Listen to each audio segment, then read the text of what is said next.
تلك مەلای گەڕەک حزبیە و بەدەماخە سنێڵفشوو ڕیشتا سولوس سەری کامل بۆ یاخە هەتا بڵێ قۆشمەچیە و بە قسە و قەرەچەناخە بەڵام ئەوەی جێداخە کە شەڕی بەردەوامی لەگەڵ گەنجی مزگەوتە بەرامبەریان ئەڵێ شاڵاوی گڕە و ڕوو لە نەوتە ئەڵێ جێلن نەفامن يعني ئێمە مانان جێل و نەفامەکە جێلن نەفامن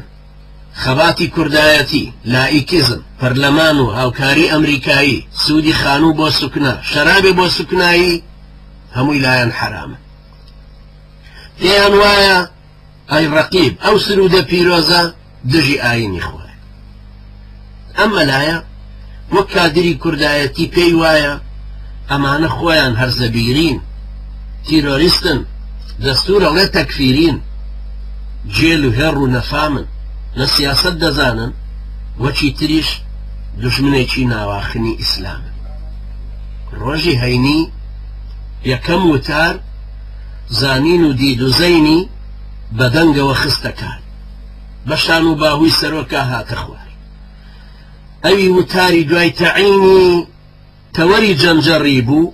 ئەم جارەشیان بوو بە ئەرکی دینی کەف لە هەردوو لالغاوەی پەڕی بوو لە حەوت گەڕەک خەڵکی گوێیان لە شەیپوری شەڕی بوو ملکەچی فەرزە وەک نوێژ بۆ ئەوانەی لە حکومەتی کوردیدا کار بەدەستن